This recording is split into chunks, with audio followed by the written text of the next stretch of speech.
মাতা, পাশেই একটা গ্রাম আছে, আমরা কিছুকাল সেখানে বাস করতে পারি। কিন্তু গ্রামে যাওয়া যথাযথ হবে অর্জুন? আমরা এখন কুরু রাষ্ট্র সীমান্তের বাইরে ভীম। এ হলো পাঞ্চালের ছত্রা এলাকা। এখানে গুরু দ্রোণ আর অশ্বত্থামা ব্যতীত আর কে চিনতে পারে আমাদের?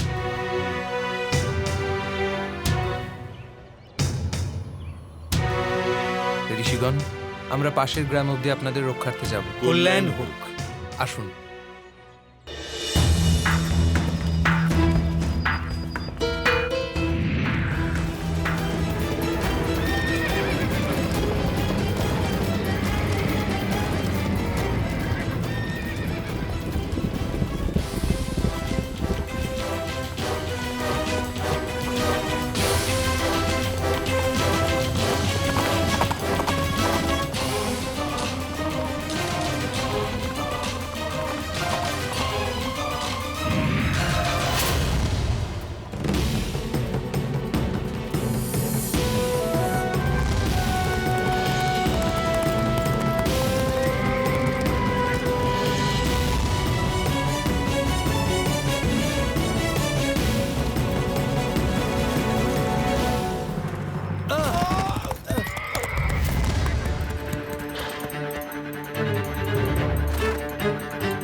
দাঁড়ান মহর্ষি।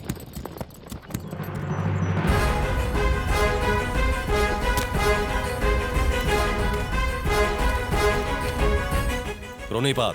কল্যাণ হোক। আপনার সঙ্গে তো কোনো রক্ষী বা অস্ত্র কিছুই নেই। আপনারা পাঁচজন এভাবে কোথায় যাত্রা করছেন? আমাদের রক্ষা। এ হলো আমার ভূমি, আর আপনাদের রক্ষণের দায়িত্ব এখন আমার। চলুন, আমি আপনাদের পাশের গ্রাম অবধি সুরক্ষিত পৌঁছে দিই। কিন্তু আমাদের সঙ্গে আরও 6 জন আছে, 5 যুবক এবং তাদের মাতা। আমাদের অরণ্যের ভিতর প্রবেশ করতে হবে।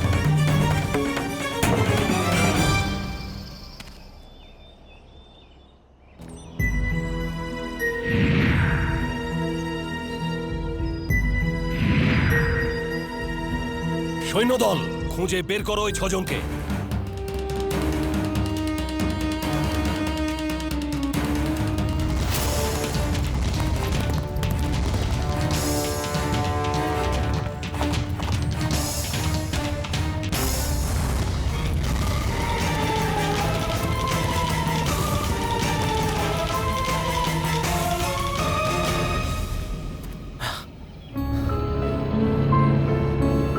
জ্যেষ্ঠ ভ্রাতা, আপনারা মাতাকে নিয়ে অরণ্যে প্রবেশ করুন। যতক্ষণ আপনারা অরণ্যের ভিতর প্রবেশ না করছেন, আমি অশ্বত্থামার উপর দৃষ্টি রাখছি। অর্জুন, সাবধানে। এই দিক দিয়ে চলো।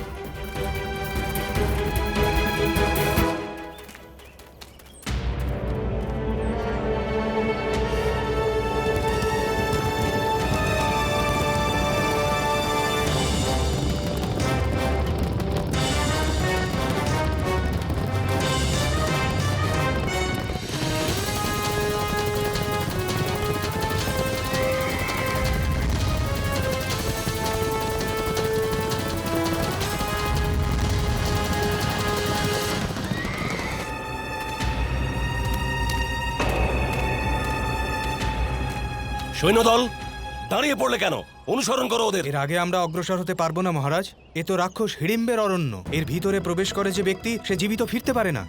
এবার অবশ্যই রাক্ষস হিড়িম্ব এদের ভক্ষণ করবে মহারাজ। কিন্তু এটা জানা প্রয়োজন যে ওরা কেন লুকিয়েছিল। ভ্রাতা ভীম, আমাদের কিছুক্ষণ বিশ্রাম করা উচিত। কিন্তু আমাদেরকে প্রথমে এই অরণ্য থেকে বেরোনোর পথ খোঁজা উচিত নয়? এখানে বিশ্রাম করাটা কি উচিত হবে পুত্র যুধিষ্ঠির?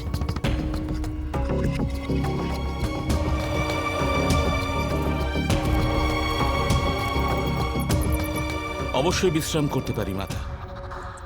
তার মানে এ হলো মায়াবী বন্যকুল। মায়াবী।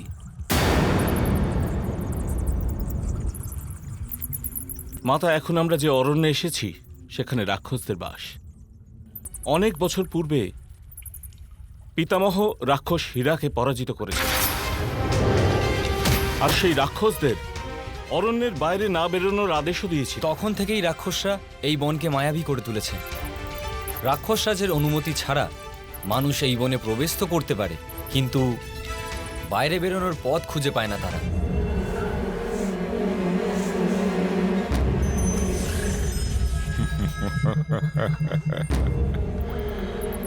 যে মানুষটা সবচাইতে বড়,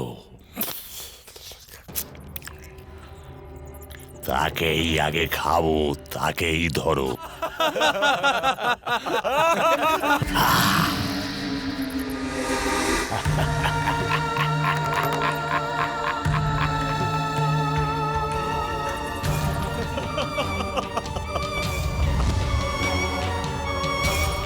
হিড়িম্বা, যেন তেন প্রকারে তোমার মায়া প্রয়োগ করে এদের আমাদের গ্রামে নিয়ে এসো।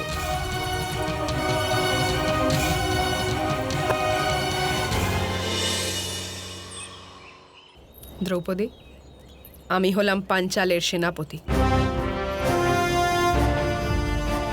আমি জানি যে স্ত্রীলোক সেনাপতি হয় না,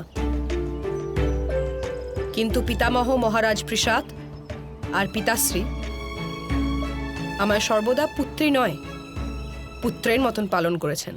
আমার তো পিতাশ্রীকে নিয়ে গর্ব হয় যে তিনি স্ত্রী আর পুরুষের মধ্যে বিভেদ করেন না। আপনার মনের ইচ্ছেকে সম্মান করে আপনাকে সেনাপতি নিযুক্ত করেছেন।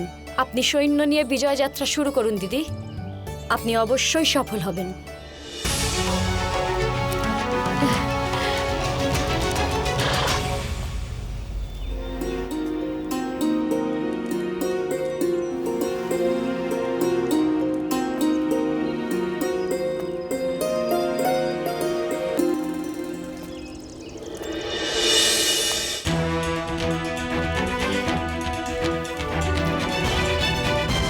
দৃষ্টদ্যুম্ন, তোমারই প্রতীক্ষা করছিলাম আমি।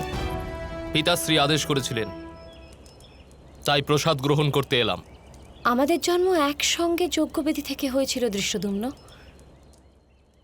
তবু আমার হৃদয়ে জীবনের যেই আনন্দ তা তোমার মুখে কেন দেখা যায় না দৃষ্টদ্যুম্ন?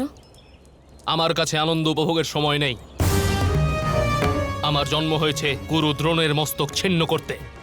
কিন্তু কারো মৃত্যুর জন্য তোমার সম্পূর্ণ জীবন নিবেদিত, প্রিয় ভ্রাতা, সে তো তোমার দুর্ভাগ্য। মূর্খ তুমি! পুরুষদের পরামর্শ দেবার কার্য স্ত্রীলোকের হয় না। এ কি প্রকারের কথা দৃষ্টদ্যুম্ন? যদি পিতাশ্রী এমন চিন্তা করতেন তাহলে দিদিকে সেনাপতি বানাতেন কেন বলো? পিতাশ্রী তো শিখণ্ডিনী স্থানে আমাকে সেনাপতি নিযুক্ত করেছে।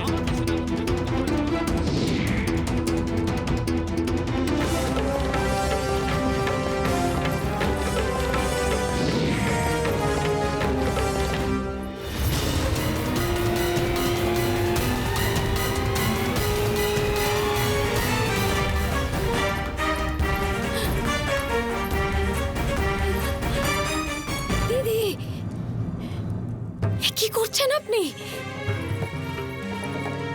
নিজের তলোয়ারকে অন্তিম নমস্কার করছি।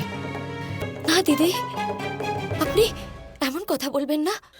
আমি পারবো না।